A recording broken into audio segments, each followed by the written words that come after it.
हम विगत कक्षा में चर्चा कर चुके हैं कि किस तरह से भारतीय धन का निर्गमन हो रहा था। उस निर्गमन के साथ साथ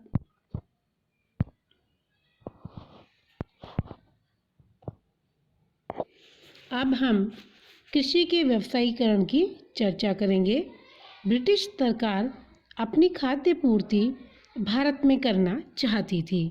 इंग्लैंड में जब कृषि क्रांति नहीं हुई, वह भारत से खाद्यान्न आयात करता और जब उसे आवश्यकता नहीं रही तो वह सरकार भारतीय किसानों को नील, जूट, पोस्त आदि की खेती को बाध्य करने लगी। चीन से चाय मंगाने हेतु बंगाल में अफीम की खेती कराई गई और चीन की चाय सस्ते दामों पर इंग्लैंड भेजी गई। बंगाल में जो पोस्त व नील की खेती कराई गई, उसके उत्पादन की सीमा किसानों पर नहीं छोड़ी गई। सरकार स्वयं राजस्व की जरूरत के हिसाब से खेती करवाती थी और इन फसलों पर सरकार ने अपना एकाधिकार भी स्थापित कर लिया था। एकाधिकार के लिए विभिन्न स्तरों पर बिचौलिए रखे जाते थे। इस व्यवसायीकरण से सरकार को राजस्व के अलावा निर्यात पर पैसे नगद मिल जाते थे। बिचौलिए अपनी रकम ले जाते। कभी कभी बिचौलिए किसानों को अग्रिम धन देकर खेती भी करवाते। इस प्रकार किसान उनके चंगुल में ही फंसे रहते। व्यावसायिक कृषि से में चाय बाद में जोड़ी गई। चाय के लिए जंगल साफ कराए गए और चाय के बागान लगाए गए। इन पर नियंत्रण अंग्रेजों का रहा। चाय बागानों के स्वामी अंग्रेज होते। उनकी व्यवस्था पूंजीवादी व्यवस्था थी। सस्ती मजदूरी पर वे स्त्री और बच्चों को काम पर लगा देते, जो दास की भांति काम करते थे। इस प्रकार चाय की उपज से होने वाली भारी रकम अंग्रेजों को जेब में चली जाती और उनकी जेब से इंग्लैंड जाती। व्यवसायीकरण के अंतर्गत एक पूरा तंत्र स्थापित हो गया, जिसमें के केंद्र में जमींदार, ऋणदाता और व्यापारी वर्ग था, जिसने ग्रामीण गरीबों के शोषण के लिए औपनिवेशिक सरकार के साथ हाथ मिला लिया था। इस प्रणाली का आधार था अग्रिम राशि ऋण अदा के रूप में देना। सरकार दलालों के माध्यम से किसानों को अग्रिम राशि देकर व्यावसायिक कृषि करवाती। कृषि में नुकसान रहने पर भी अन्य किसी वैकल्पिक रोजगार के अभाव में ये किसान जमीन के सहारे ही अपना जीवन यापन करने को बाध्य थे।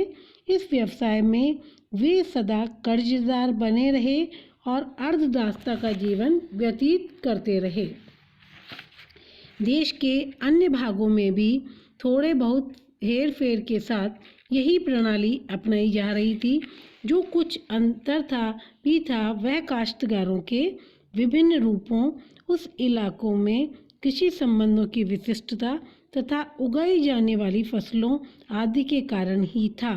कर्ज और दासता के कुचक्र या शोषण के अन्य सामंती रूपों में जबड़े में फंसा किसान कानूनतर उत्पीड़न का शिकार बना रहा। उसकी फसल या तो पहले ही बिक जाती थी या फिर कटाई के वक्त फसल बेचने को मजबूर हो जाता था, जबकि भाव नीचे होते थे। इसके विपरीत समृद्ध किसान तथा जमींदार अपनी फसल को कटाई के उपरांत बेचकर उनसे अच्छी कीमत वसूल करते। इस प्रकार कीमतों में भी उत्पाद को निरुत्साहित ही किया। अब आता है कृषि का आधुनिकीकरण।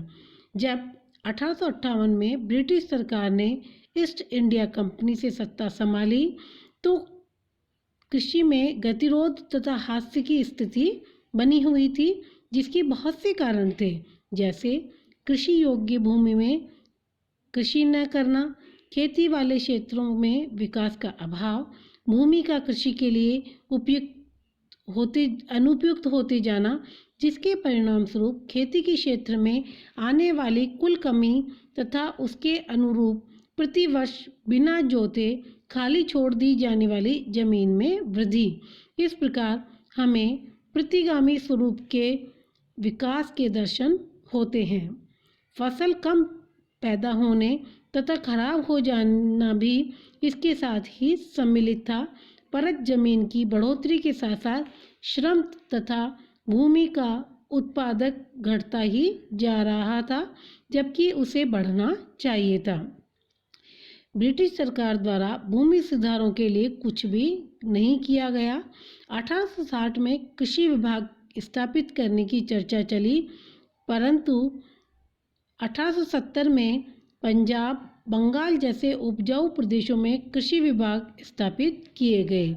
इन विभागों द्वारा केंद्रों पर बेहतर तकनीक विकसित करने तथा अधिक पैदावार वाले बीजों के परीक्षण किए गए और उनके प्रयोगों के लिए सरकार द्वारा संचालित प्रदर्शन फॉर्म स्थापित किए गए, परंतु इन विभागों ने इन्हें फसलों के उत्पादन पर ध्यान केंद्रित रहा जो व्यावसायिक थी और जिनकी यूरोप के बाजारों में अच्छी मांग थी। जैसे संयुक्त राज्य अमेरिका के गृह युद्ध के समय वहां कपास पैदा होना बंद हो गया, तो अमेरिका ने कपास का निर्यात कम कर दिया।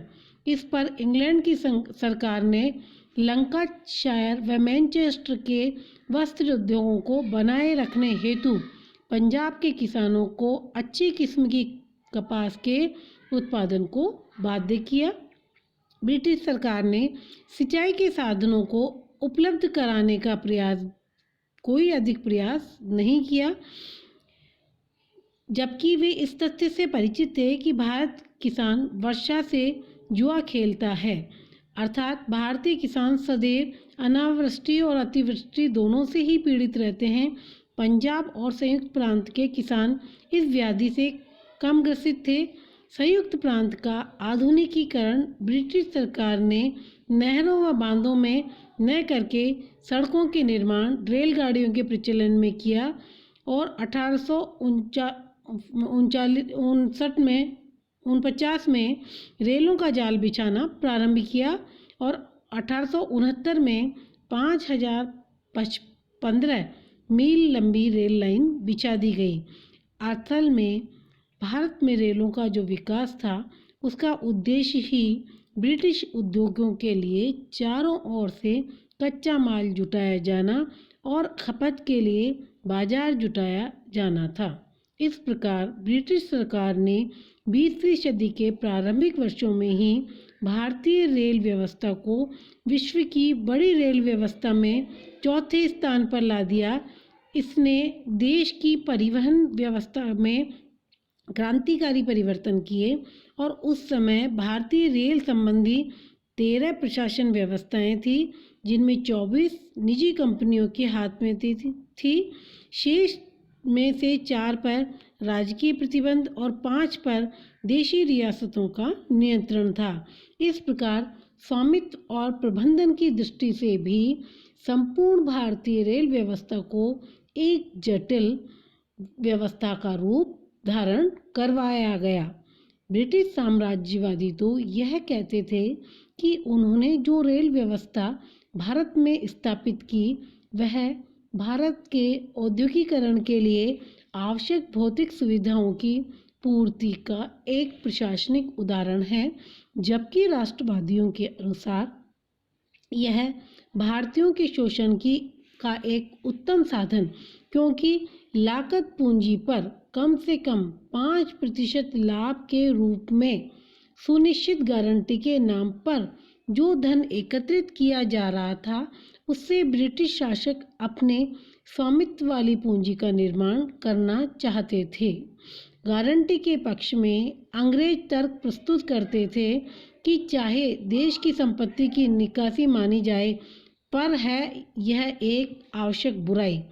भारत के पूंजीपतियों ने भारत में जो रेल का जाल बिछाया वह निजी लाभ की दृष्टि से था, न कि घाटा उठाने की दृष्टि से, जो सीधे इंग्लैंड को मिल रहा था और इन रेलगाड़ियों के प्रचलन से भी भारतीयों का शोषण हुआ। इस पर हम अगली कक्षा में चर्चा करेंगे।